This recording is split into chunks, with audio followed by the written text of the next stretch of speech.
Hello students, जो topic हम यहाँ दीक्षाल इंस्टीट्यूट में कवर करने वाले हैं वो है हमारी एनिमल किंगडम से third phylum that is Ctenophora.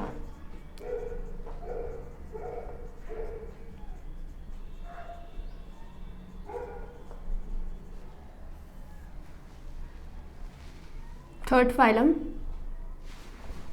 या फिर मैं सिंपल मेंशन करती हूँ यहाँ पे फाइलम टीनोफोरा।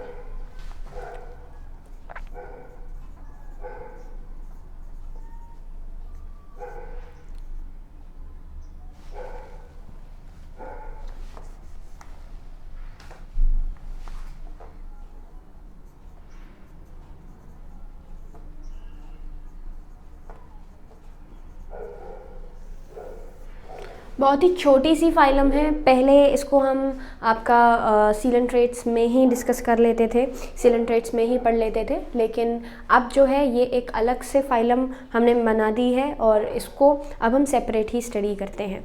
सबसे पहले जैसे जो काम हम सब जगह करते आ रहे हैं वही काम हम यहाँ पे भी करेंगे।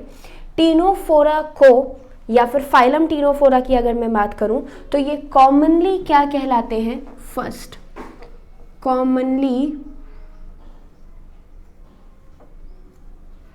called as sea walnut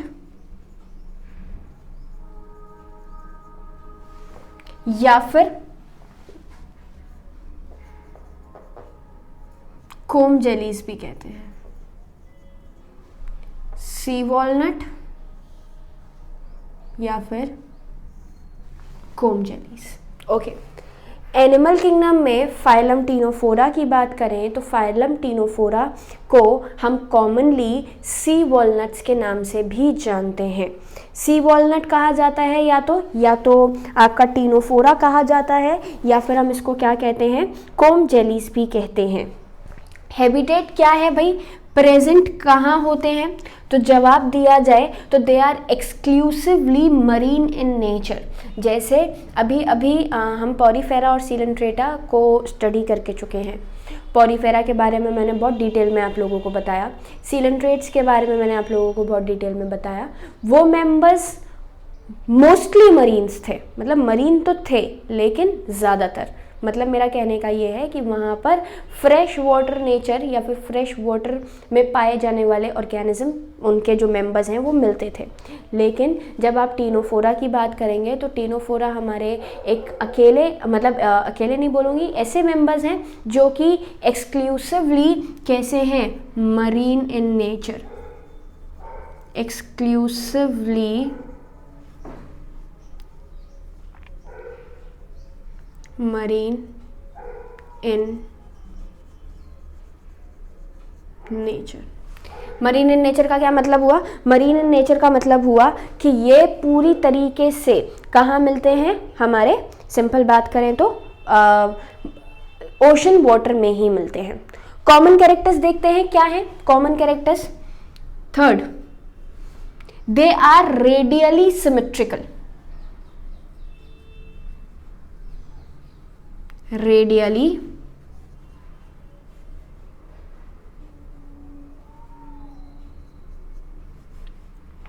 symmetrical, मतलब किसी भी रेडियल प्लेन से कट करने पर you will get the two equal halves. Radially symmetry के बाद हमने फोर्थ बात करी किसकी? भाई ऑर्गेनाइजेशन जो है वो कैसा है? सिंपल वही बोलेंगे तो टिश्यू लेवल ऑफ ऑर्गेनाइजेशन है। कैसा ऑर्गेनाइजेशन है? Tissue level of organisation. And if you are saying कि टिश्यू लेवल ऑफ ऑर्गेनाइजेशन है, व्हाट डज इट मीन? इसका मतलब है कि जो आपका जर्मिनल लेयर है वो कैसा होगा? Diploblastic.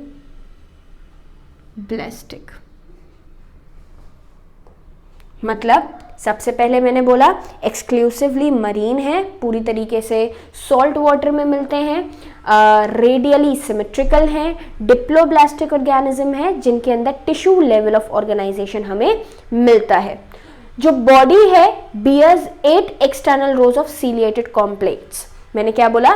The body of Ctenophora bears 8 external rows, लिख देती हूं मैं, बॉडी ऑफ टीनोफोरा, देयर, या फिर सिंपल लिखें, their body bears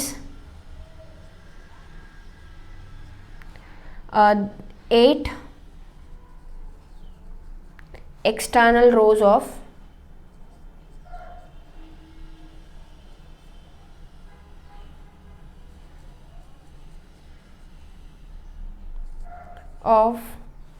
ciliated comb plates। क्या चीज़ है भैया?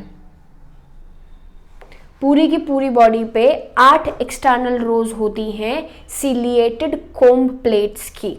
ओके, क्या है देखें, ये है आपका टीनोफोरा। टीनोफोरा में आपको कितने क्या बोले, जो बॉडी है, एक एक्सटर्नल रोज है किसके? सिलिएटेड कोम्ब प्लेट्स के। First, second, third, fourth, okay, fifth, sixth, seventh and eighth. यहाँ पे एक रफ डायग्राम देती हूँ जो कि आपको दिखाए।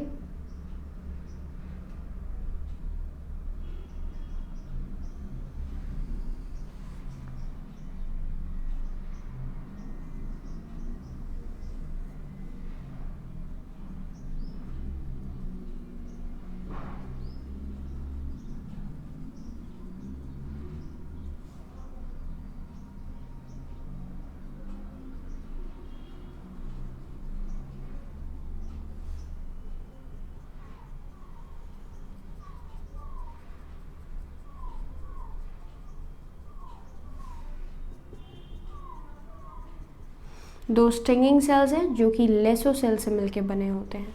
तो देखें एक बार मैंने क्या बोला, मैंने बोला फिर से कि जो बॉडी है इस पे 8 कोम प्लेट्स आपको दिख रही हैं। ये जो 8 कोम प्लेट्स हैं ये अरेंज रहती हैं, जो कि किस में हेल्प करती हैं? ये लोकोमोशन में हेल्प करती हैं। किस में हेल्प कर रही हैं? बेसिकली मैं यहाँ मेंशन कर देती हूँ, helps in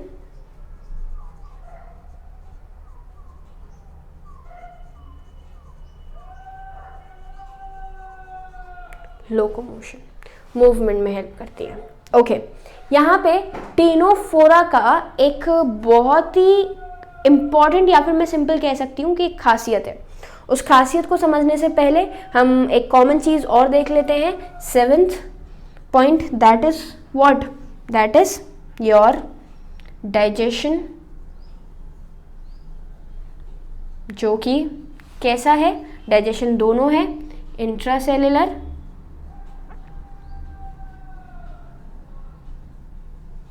as well as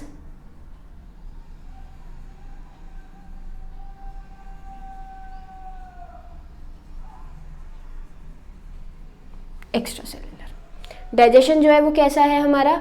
intra cellular as well as extracellular. भाई मैं बार बार मेंशन कर रही हूँ, ये सब कॉमन कैरेक्टर्स हैं। अब आ जाते हैं भाई, ये तो एक डायग्रामेटिकल रिप्रेजेंटेशन हो गया। 8 कोम प्लेट्स एक्सटर्नल रोज प्लेट होती हैं, मतलब सिलिएटेड रोज होती हैं। कोम प्लेट्स जिनको हम कहते हैं टोटल 8 होती हैं। और इसके साथ साथ मैं बात करूं तो ये स्टिंगिंग सेल्स आपको दिख रहे हैं जो कि लेसो सेल से मिलके बने होते हैं। वही आपके प्रे को एनकरेज करने के लिए या फिर डिफेंस वगैरह के लिए इस्तेमाल किए जाते हैं। क्लियर? हमारे सिंपल बात करें तो क्योंकि स्ट्रक्चर ऐसा है तो आपको यहाँ पे समझ में आ जाना चाहिए कि पूरी तरीके से फ्री ऑर्गेनिज्म है और एक जगह से दूसरी जगह पर बहुत इजीली मूव कर लेते हैं। क्लियर? कैरेक्टरिस्टिक फीचर की बात हमने नहीं करी। क्या है भाई? 8th characteristic feature is bioluminescence. Bioluminescence का मतलब क्या होता है? अब ये समझे। बायोल्यूमिनेसेंस का मतलब होता है चमकना। चमकना का क्या मतलब है? इनकी बॉडी से अगर हम डार्क में जाएं तो क्या होती है? लाइट एमिट होती है, एमिट्स लाइट्स। अब अपने अंदर से एक लाइट एमिट करते हैं, और वही जो लाइट एमिट होती है ये इनको चमकीला बनाती है, चमका देती है, और यही प्रॉपर्टी जिसकी वजह से हमारी बॉडी से लाइट निकले वो क्या कहलाती है, हमारी बायोल्यूमिनेसेंस कहलाती है। क्लियर? तो मैंने क्या बोला आपको, कैरेक्टरिस्टिक फीचर है बायोल्यूमिनेसेंस किसका, टीनोफोरा का। ये मेंबर्स अब एक जगह से दूसरी जगह पर मूव करते हैं तो इनके मूव करने पे ये चमकते हुए ऐसा लगता है जैसे स्टार्स जो हैं वो क्या कर रहे हैं, एक जगह से दूसरी जगह पर मूव कर रहे हैं। तो वो आपके कौन होते हैं, टीनोफोर्स ही होते हैं, या फिर टीनोफोरा में सिंपल कह सकती हूँ। क्लियर? अब बात करते हैं भाई रिप्रोड्यूस किसके थ्रू करते हैं, तो रिप्रोडक्शन जो है वो हमारा सिंपल बोलें तो सेक्सुअल रिप्रोडक्शन होता है। क्लियर? जैसे अब तक मैं हाइड्रा की बात कर रही थी, तो हाइड्रा हमारा कैसा मेंबर था, हाइड्रा हमारा एक ऐसा मेंबर था जो कि सिंपल अगर मैं बात करूं तो एसेक्सुअल रिप्रोडक्शन के थ्रू भी रिप्रोड्यूस कर जाता था। अब तक के मेंबर्स हमने ऐसे पढ़े जो कि एसेक्सुअली रिप्रोड्यूस करने के लिए केपेबल थे, लेकिन जब हम बात करते हैं हमारे टीनोफोरा की, तो ये ऐसे मेंबर्स हैं विच रिप्रोड्यूस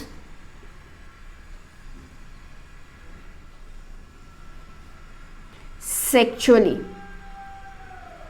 कैसे रिप्रोड्यूस करते हैं, सेक्सुअली रिप्रोड्यूस करते हैं। अब भाई एनिमल किंगडम की बात कर रहे हैं तो भाई सेक्सेस तो प्रेजेंट है ही है। अब जो इम्पॉर्टेंट चीज़ पूछी जाती है वो पूछी जाती है कि ये जो सेक्सुअल रिप्रोडक्शन करवा रहे हैं और यहाँ पे जो सेक्सेस हैं दोनों के, क्या वो सेक्सेस एक साथ हैं, मतलब एक ही बॉडी में प्रेजेंट हैं, या फिर अलग अलग हैं। तो हम सिंपल क्या बोलते हैं, सेक्सेस आर नॉट सेपरेट। जो सेक्सेस हैं वो सेपरेट नहीं है, एक ही बॉडी के अंदर मिलते हैं। रिप्रोडक्शन जो है वो सेक्सुअल मीन्स के थ्रू ही होता है। फर्टिलाइजेशन लेकिन कैसा होता है, एक्सटर्नल, और डेवलपमेंट होता है हमारा इनडायरेक्ट। मैं सारी चीज़ें मेंशन कर रही हूँ। क्या क्या बोला मैंने, reproduce sexually, sexes are not separate. Sexes जो है वो कैसे नहीं है, सेपरेट नहीं है, अलग अलग नहीं है। क्लियर? दूसरा मैं बात कर रही हूं आपका क्या, जो फर्टिलाइजेशन है, मतलब जो एग्स और स्पर्म्स जो बनेंगे वो बॉडी के अंदर बनाने के बाद बाहर निकाल दिए जाते हैं। फर्टिलाइजेशन का मतलब होता है fusion of male and female gametophyte. जिस प्रोसेस के थ्रू, जिस फिनोमेना के थ्रू मेल और फीमेल गैमीट्स आपस में एक दूसरे के साथ फ्यूज करते हैं, यही फिनोमेना हमारा क्या कहलाता है, फर्टिलाइजेशन कहलाता है। अब ये फर्टिलाइजेशन बॉडी के अंदर हो रहा है या फिर बॉडी के बाहर हो रहा है, यही हमारा क्या बनाता है, ये हमारा बनाता है सिंपल अगर हम बात करें तो फर्टिलाइजेशन। क्लियर? तो यहाँ पे जो फर्टिलाइजेशन है वो कैसा है, मैं 10th पॉइंट पे मार्क कर देती हूँ। Fertilisation is external and development is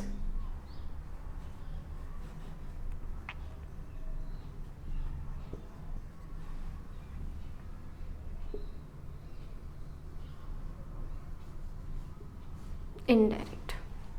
clear?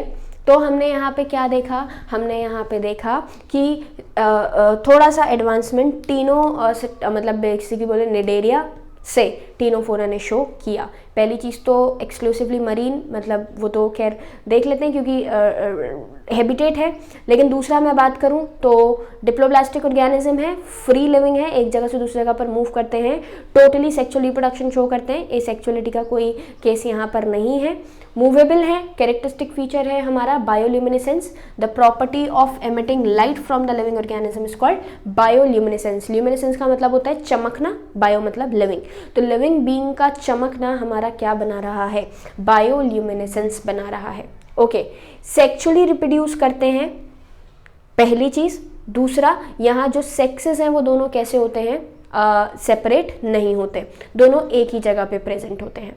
Fertilisation external, sexes present है एक साथ ही, लेकिन फर्टिलाइजेशन होता है एक्सटर्नल, और डेवलपमेंट कैसा होता है, indirect, means through the larval stage.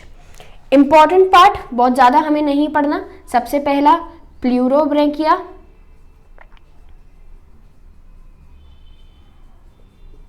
दूसरा टीनोप्लाना।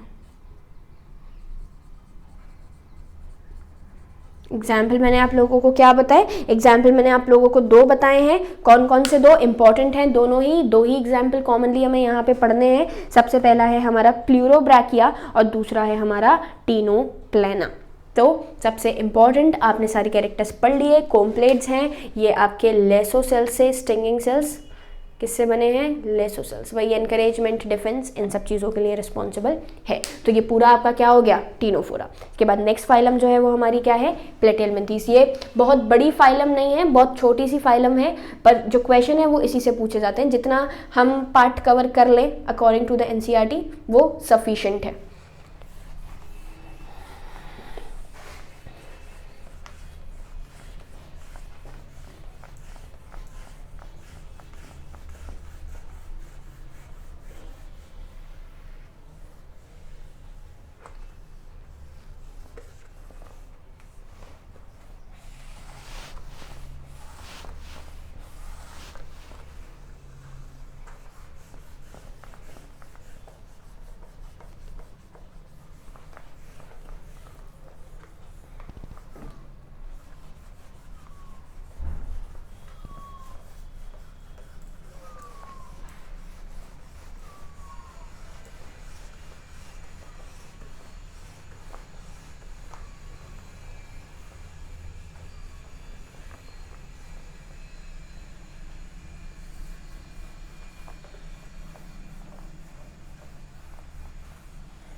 फाइलम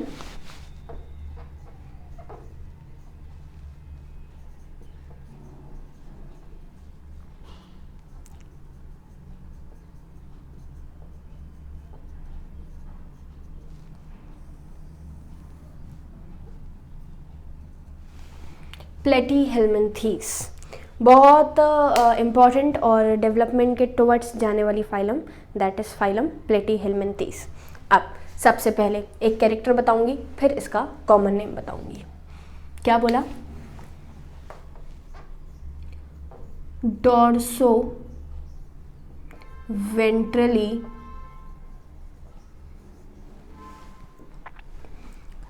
फ्लैटेंड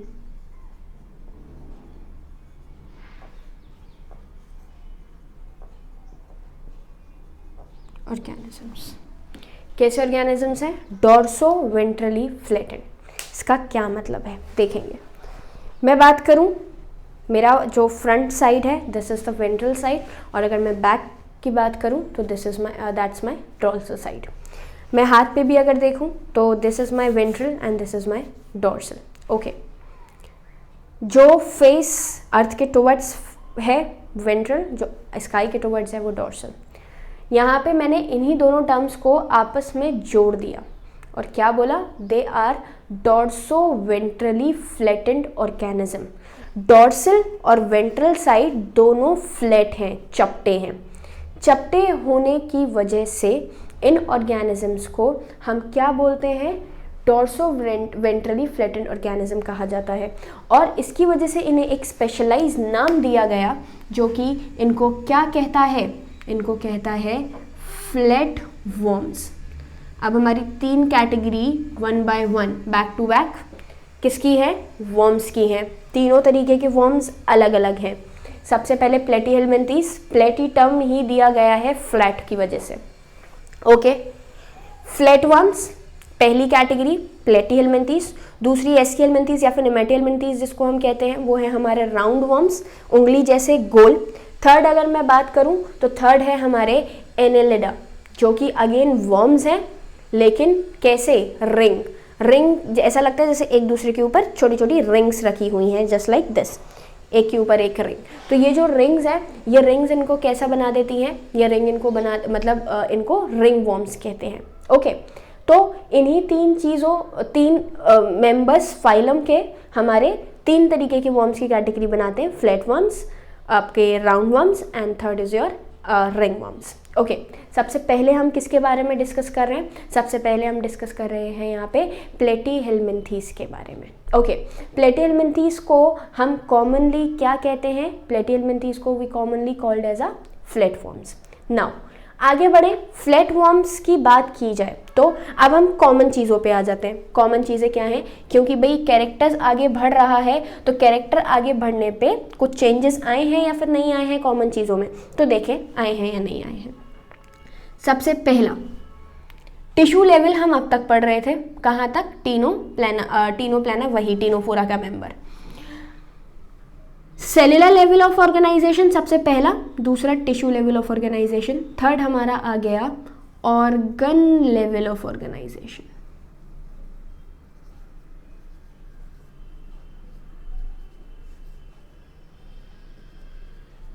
एडवांसमेंट हुआ कि नहीं हुआ? यस हुआ।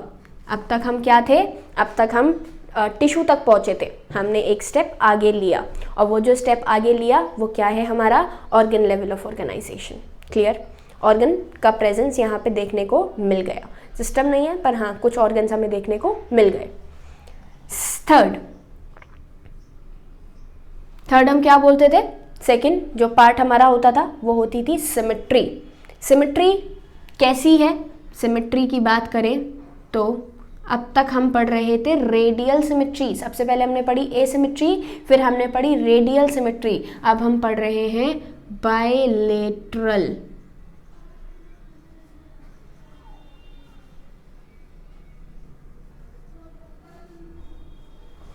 कैसी सिमेट्री?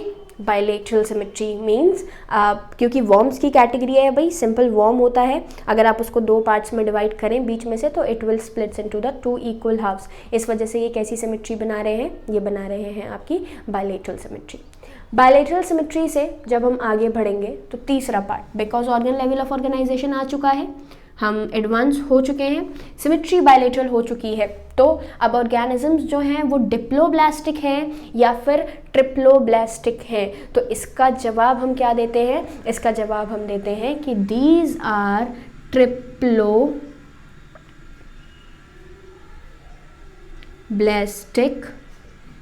ऑर्गेनिजम्स। कैसे ऑर्गेनिजम्स हैं? ट्रिप्लोब्लास्टिक ऑर्गेनिजम्स है, तीनों जर्मिनल लेयर मिलती हैं। कौन कौन सी तीनों जर्मिनल लेयर? एक्टोडर्म, एंडोडर्म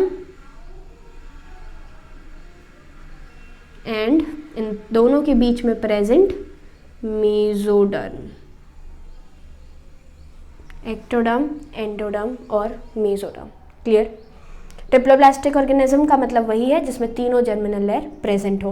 अब यहाँ पे एक पॉइंट नोटिस करने वाला वो ये है कि अगर ट्रिप्लोब्लास्टिक हैं, तीनों जर्मिनल लेयर प्रेजेंट हैं, तो क्या सीलोम की प्रेजेंस है या फिर नहीं है? तो याद कीजिए जब हमने बेसिस ऑफ क्लासिफिकेशन पढ़ा था तो बेसिस ऑफ क्लासिफिकेशन में मैंने आप लोगों को बताया था कि ये वो पार्ट है या फिर वो क्लासिफिकेशन है जिसमें हम क्या करते हैं, किसी भी लिविंग ऑर्गेनिज्म को सिंपल बात करें तो क्या कर दिया जाता है, क्या बोले हम कि कैविटी दी जा रही है या फिर नहीं। 3 जर्मिनल लेयर हैं तो बॉडी होगी या फिर नहीं होगी? तो हम जवाब देते हैं नहीं है।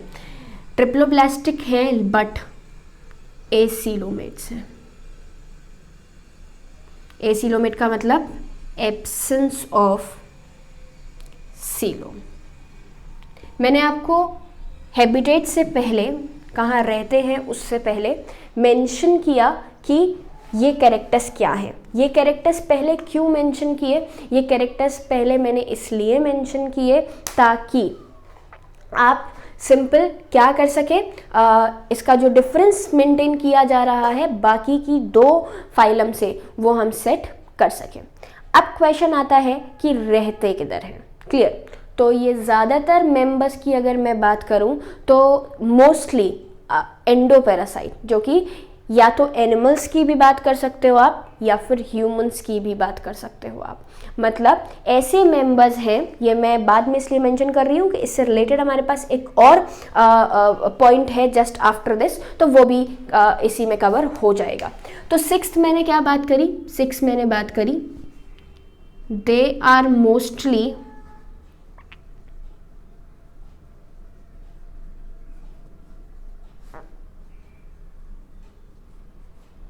endoparasite.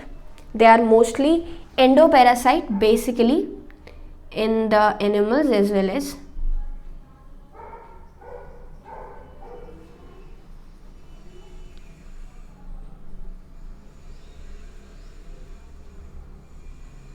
human beings. क्या बोला हमने, डॉर्सोवेंट्रली फ्लैटेन ऑर्गेनिजम्स है, फ्लैटवर्म्स कहे जाते हैं, ऑर्गन लेवल ऑफ ऑर्गेनाइजेशन है, सिमेट्री जो है वो बायलेटरल है, ट्रिप्लोब्लास्टिक ऑर्गेनिजम्स हैं जिसमें तीनों जर्मिनल लेयर प्रेजेंट होती हैं, ectoderm, endoderm as well as mesoderm. Acoelomates है, ज़्यादातर एंडोपैरासाइट होते हैं और किसी भी एनिमल या फिर ह्यूमन बीइंग की इंटेस्टाइन में रहने का काम करते हैं। अब यहाँ से एक सेवेंथ पॉइंट बना, डायग्राम इसका कुछ होता नहीं है, इस वजह से मैं यहाँ नहीं बना रही हूँ, सिंपल फ्लैट वॉर्म है, चपटे टेप के जैसे वॉर्म्स हैं, टेप वर्म भी कहा जाता है, टेप वर्म हम टीनियम सोलियम को कहते हैं। तो बिल्कुल जैसे आप रिबन्स देखते हो या टेप्स देखते हो तो वैसे ऑर्गेनिजम्स हैं। तो डायग्राम कोई यहाँ पे मतलब इस लेवल पे बनाने की ज़रूरत हमें नहीं है। सेवेंथ पॉइंट मैंने इसी एंडोपैरासिटिक नेचर से कनेक्ट किया। वो एंडोपैरासिटिक नेचर से कनेक्शन क्या है, वो ये है कि ये जो मेंबर्स हैं क्योंकि एक पैरासाइट की तरह रह रहे हैं, किसी भी ह्यूमन या फिर एनिमल की इंटेस्टाइन में रहने का काम कर रहे हैं, तो इसका मतलब ये हुआ कि जब किसी ह्यूमन की इंटेस्टाइन में रहेंगे तो भाई इनको अपने इंटेस्टाइन में रहने के लिए, होल्ड करने के लिए एक होल्डिंग कैपेसिटी होने का ज़रूरत मस्ट है, मतलब किसी चीज़ से पकड़ने का। तो hooks and suckers are present, hooks and suckers are present. क्यों? Because of their endoparasitic nature. Endoparasitic nature मतलब बॉडी के अंदर, एंडो मैंने क्यों मेंशन, पैरासाइट तो है, पैरासाइट तो है का क्या मतलब हुआ, पैरासाइट का मतलब है कि भाई किसी दूसरे लिविंग ऑर्गेनिज्म पे डिपेंड कर रहा है अपने न्यूट्रिशन के लिए और उसको हार्म कर रहा है, लेकिन कैसा पैरासाइट है, ये भी एंडोपैरासाइट है। एंडोपैरासाइट का मतलब है किसी भी लिविंग बॉडी के अंदर रहने वाला। अब जब मेरी इंटेस्टाइन में रहेगा तो मेरी इंटेस्टाइन में रहने का मतलब है इसको पकड़ने की ज़रूरत पड़ेगी किसी ना किसी चीज़ को, तो उसके लिए इसकी बॉडी पे क्या प्रेजेंट है, हुक्स और सकर प्रेजेंट है। और ये हुक्स और सकर्स जो है ये इसकी पैरासिटिक फॉर्म है। भाई क्यों प्रेजेंट है hooks and suckers, because of the parasitic nature, ये मुझे बताने की ज़रूरत नहीं है। न्यूट्रिशन सिंपल, जैसे बॉडी प्लान की बात हम करेंगे, जैसे पहले हम बात कर रहे थे कि सेल एग्रीगेट था, दूसरा हमने बात करी थी ब्लाइंड सेक, ये भी हमारा कैसा मेंबर है, ब्लाइंड सेक ही है। कैसा मेंबर है, ब्लाइंड सेक। ब्लाइंड सेक, ब्लाइंड सेक का मतलब क्या है, सिंगल ओपनिंग का प्रेजेंस। वो तो सेल एग्रीगेट था तो वहाँ पे कोई बॉडी प्लान प्रेजेंट नहीं था, सीलेंट्रेट्स में हमने पढ़ा ब्लाइंड सेक प्रेजेंट है। थर्ड में बात कर रही हूँ प्लेटीहेल्मिन्थीज की, तो प्लेटीहेल्मिन्थीज में there is also a presence of blind sac, मतलब सिंगल ओपनिंग होती है। कभी कभी टेपवर्म्स की बात करें तो वो भी नहीं है। मतलब न्यूट्रिशन का absorption of nutrition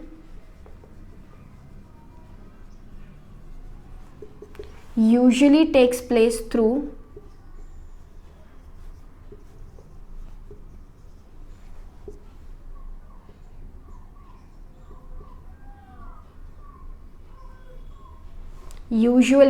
takes place through simple body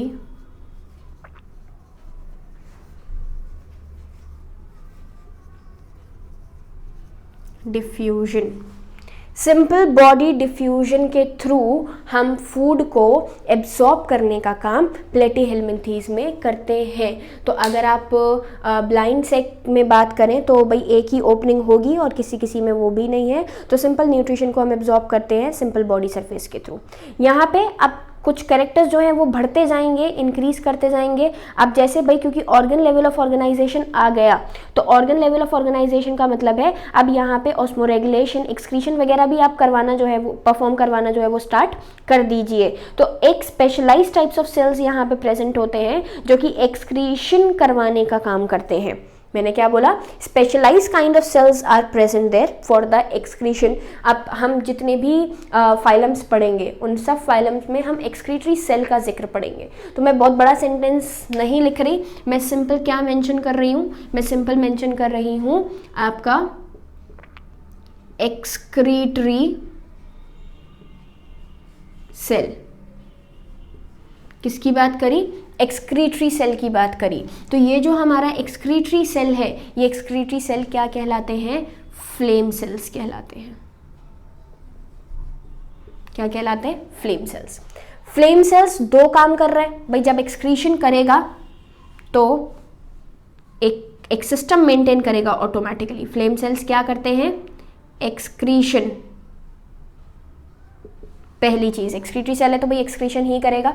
दूसरा इंपॉर्टेंट काम क्या है, एक्सक्रीशन के साथ साथ मेंटेन होती है ऑस्मोरेगुलैरिटी। क्या मेंटेन हो रही है, ऑस्मोरेगुलैरिटी। तो specialise kind of cells present है। ये स्पेशलाइज काइंड ऑफ सेल्स जो है हमारा, वो पहली चीज तो ऑस्मोरेगुलेशन को मेंटेन करते हैं, और ऑस्मोरेगुलेशन को मेंटेन करने के साथ साथ अगर मैं बात करूं तो एक्सक्रीशन के साथ साथ ऑस्मोरेगुलेशन भी मेंटेन करते हैं। सेक्सेस जो है वो सेपरेट नहीं है, हर्माफ्रोडाइट ऑर्गेनिजम्स है। फर्टिलाइजेशन जो है वो इंटरनल होता है, लेकिन जो डेवलपमेंट है वो आपका इनडायरेक्ट होता है। मैं फिर से रिपीट कर रही हूँ, मैंने क्या बोला, sexes are not separate.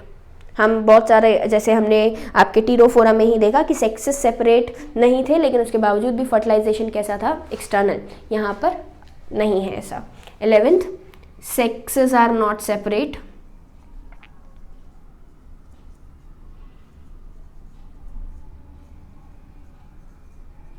Sexes are not separate.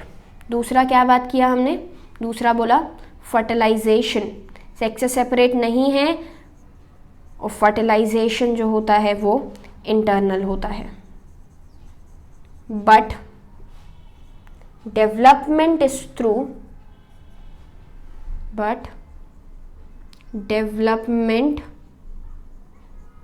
Is through many larval stages। Sexes जो है वो सेपरेट नहीं है, फर्टिलाइजेशन जो है वो इंटरनल ही होता है, लेकिन जो डेवलपमेंट होगा वो बहुत सारी, हम क्या बोल सकते हैं, सिंपल लार्वल स्टेज से होता हुआ गुजरता है। तो ये कॉमन चीज़ें हैं हमारी प्लेटिहेलमिन्थीज की, जो कि एक कॉमन कैरेक्टरिस्टिक बना रहे हैं, और इन्हीं कॉमन कैरेक्टरिस्टिक को हमने जो है वो स्टडी कर लिया है। अब इनमें जो मेंबर्स हैं वो कुछ आपके बेसिकली सेक्सुअल रिप्रोडक्शन तो है ही है, लेकिन आप वापस से सेक्सुअलिटी में थोड़ा सा एंटर कर जाते हो टीनोफोरा से स्किप करके। क्या कि रीजेनरेशन पावर जो है, आपने प्लेनेरिया के बारे में सुना है, जिसको हम डिगेशिया भी कहते हैं कॉमनली। ये जो डिगेशिया या फिर प्लेनेरिया है, इसके अंदर बहुत ही ज़्यादा सिंपल हम कह सकते हैं पावर ऑफ रीजेनरेशन। मतलब अगर बॉडी ब्रेक हो जाती है, टूट जाती है, तो उस बॉडी के ब्रेक होने पर या फिर टूटने पर हमारे, सिंपल मैं क्या बोल सकती हूँ कि जो एक नया ऑर्गेनिज्म है वो बन जाएगा। तो ये कुछ कॉमन कैरेक्टर्स हुए। डोर्सोवेंट्रली फ्लैटन है, फ्लैटफॉर्म्स कहे जाते हैं, ऑर्गन लेवल ऑफ ऑर्गेनाइजेशन है, बायलेटरल सिमेट्री है, ट्रिप्लोब्लास्टिक ऑर्गेनिजम्स हैं, मतलब एक्टोडर्म, एंडोडर्म, मेसोडर्म तीनों प्रेजेंट होंगी। एसीलोमेट है, मतलब सीलोम की प्रेजेंस नहीं है। Even after having a triploblastic nature it is not having a presence of coelom. ज़्यादातर कैसे होते हैं, हमारे एंडोपैरासाइट होते हैं। क्लियर। फिर हम बात करें, एंडोपैरासाइट है, इस वजह से पैरासिटिक नेचर को शो करने के लिए हमारे पास प्रेजेंस है हुक्स की और सकर्स की। ब्लाइंड सेक है, सिंपल वही एक सिंगल ओपनिंग प्रेजेंट होती है, कुछ मेंबर्स में वो भी नहीं है, तो इस वजह से न्यूट्रिशन को एब्जॉर्ब करते हैं सिंपल बॉडी सरफेस के थ्रू। बॉडी में जाएगा और सिंपल सरफेस के थ्रू एब्जॉर्ब करेगा। एक तरीके specialise kind of cells present है जो कि एक्सक्रीशन करवाते हैं, जिनको हम फ्लेम सेल्स कहते हैं, और यही फ्लेम सेल्स एक्सक्रीशन के साथ साथ ऑस्मोरेगुलरिटी भी मेंटेन करते हैं हमारी बॉडी की। सेक्सेस सेपरेट नहीं है, एक ही बॉडी में दोनों सेक्स प्रेजेंट होते हैं, हर्माफ्रोडाइट ऑर्गेनिज्म है, लेकिन फर्टिलाइजेशन इंटरनल है, और फर्टिलाइजेशन इंटरनल होने के साथ साथ डेवलपमेंट इनडायरेक्ट है। मतलब जो यंग वन है वो आपके पेरेंट के जैसा नहीं दिखेगा, कई सारे लेवल से होता हुआ गुजरेगा और फिर उसके बाद एक अडल्ट का फॉर्म बनाएगा।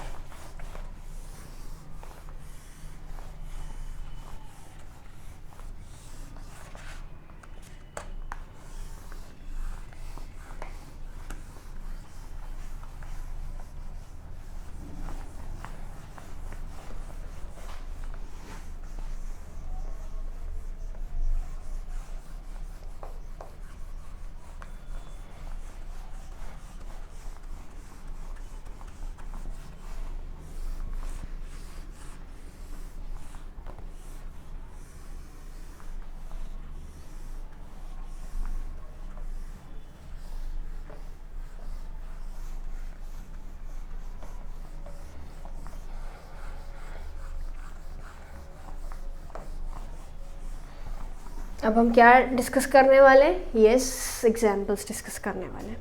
एग्जाम्पल्स कॉमन है काफ़ी, जैसे मैं प्लेनेरिया की बात करूं या फिर डिगेशिया की बात करूं तो देखें एग्जाम्पल्स। प्लेनेरिया, जिसको हम डिगेशिया भी कहते हैं, कॉमन है, बहुत पूछ लिया जाता है। डिगेशिया, सबसे इम्पॉर्टेंट मेंबर प्लेटीहेलमिन्थेस का है हमारा टीनियम सोलियम, इसको हम टीनिया के नाम से ज़्यादातर जानते हैं। ये कहलाता है हमारा टेपवर्म। टेपवर्म के बाद हमारा एक बहुत इम्पॉर्टेंट अगेन फेशियोला, जिसको हम लिवर फ्लूक भी कहते हैं, क्योंकि ये लिवर को इन्फेक्ट करता है सबसे पहले। तो ये हमारे पास कुछ कॉमन क्या कह सकते हैं एग्जाम्पल्स हैं। तो ये पूरा प्लेटीहेलमिन्थेस और टीनोफोरा। बाकी के जो नेक्स्ट क्लासेस हैं फाइलम लाइक कहाँ से शुरू करना है अब हमें? एस्केहेलमिन्थेस से। तो वो एस्केहेलमिन्थेस हम नेक्स्ट क्लास में पढ़ेंगे।